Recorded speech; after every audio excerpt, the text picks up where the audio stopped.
नमस्कार, आप देख रहे हैं भारत की सच। अगर सत्ता की कुर्सी संभालते ही किसी नए मुख्यमंत्री के सामने तालियां की गूंज के बीच अचानक ऐसी मांगों की लिस्ट रख दी जाए जो सिर्फ राजनीति नहीं बल्कि पूरे समाज की वहां पर धड़कनें तेज कर दे, तो क्या ये सिर्फ एक शुभकामना है या फिर एक बड़ा संकेत? जी हाँ, एक ऐसी ही खबर बिहार की राजनीति में एक बहुत बड़ा बदलाव लेकर के आ चुका है सम्राट चौधरी। अब इस राज्य की कमान संभालते हुए नजर आएंगे। शपथ के साथ उनकी उम्मीदें भी आ चुकी है और एक तरफ बधाइयां की बौछारें हो रही है, तो वहीं पर नेता, कार्यकर्ता, समर्थक सभी उनके स्वागत में खड़े नजर आ रहे हैं।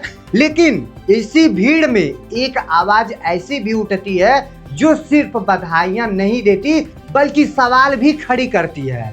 जी हाँ, ये आवाज है भोजपुरी के ट्रेंडिंग स्टार खेसारी लाल यादव की। वही खेसारी जिसने गाने करोड़ों लोगों तक पहुंचते हैं, जिनकी पहचान सिर्फ मनोरंजन तक सीमित नहीं रही बल्कि 2025 के चुनाव में उन्होंने राजनीति का भी स्वाद चखा है। भले ही उन्हें हार का सामना करना पड़ा, लेकिन उनके बयान, उनके तेवर आज भी चर्चा में रहते हैं। और अब जैसे ही सम्राट चौधरी मुख्यमंत्री का शपथ लिए, भाई जब वो बन गए, तभी से खेसारी लाल यादव का एक बहुत बड़ा पोस्ट सामने आ रहा है। सोशल मीडिया प्लेटफॉर्म पर, एक्स पर, ट्वीट पे आ रहा है कि भाई क्या आ रहा है, मैं आपको बता रहा हूँ। शुरुआत होती है बधाइयां से लेकर के उनकी सम्मान तक, वो रिस्पेक्ट के साथ बोले हैं भाई, उनके विश्वास है। लेकिन इसके बाद जो आता है वही इस पूरी कहानी को दिलचस्प बना देता है।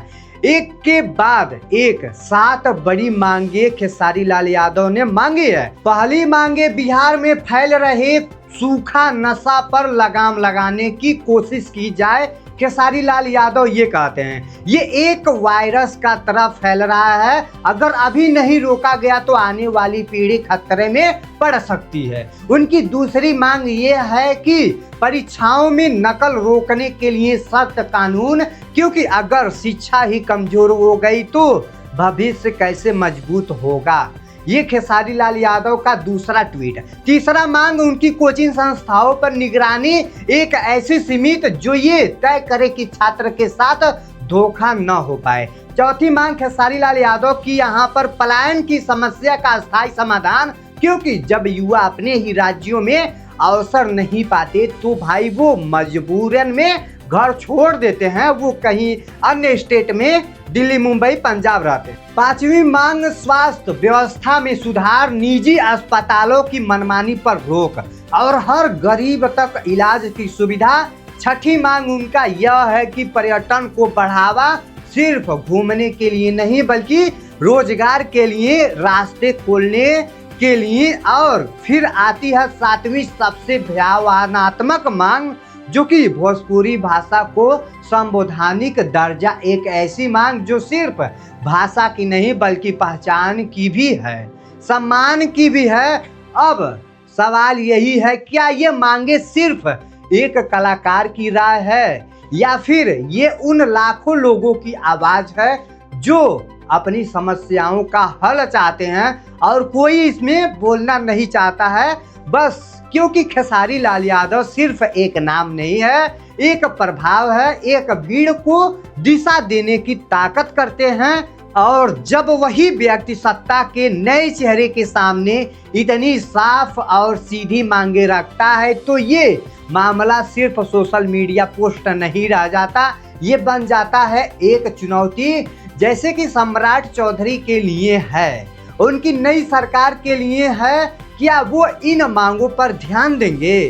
क्या इन मुद्दों पर ठोस कोई कदम उठाएंगे या फिर ये भी बाकी वादों की तरह समय के साथ कहीं खो जाएगा? क्योंकि राजनीति में असली परीक्षा शपथ लेने के बाद शुरू होती है और अब बिहार की जनता सिर्फ भाषण नहीं चाहती है, वह बदलाव चाहती है बिहार में। तो क्या ये 7 मांगे बिहार की दिशा बदलेगा या फिर ये सिर्फ एक और वायरल पोस्ट बनकर रह जाएगी? ये सवाल अभी बाकी है, लेकिन इतना तय है कि सत्ता की कुर्सी जितनी मजबूत दिखती है उतनी भी उस कुर्सी पर बैठे व्यक्ति के सामने जिम्मेदारी भी दिखती है। तो आप सबको इसके बारे में क्या कहना है? क्या खेसारी लाल यादव ने अच्छी से डिमांड की है कि नहीं? आप सब कमेंट में बताइएगा, और उनकी कौन सी डिमांड आपको अच्छा लगा ये भी कमेंट में बताइएगा। इसी के साथ वीडियो समाप्त करते हैं। जय हिंद, जय भारत।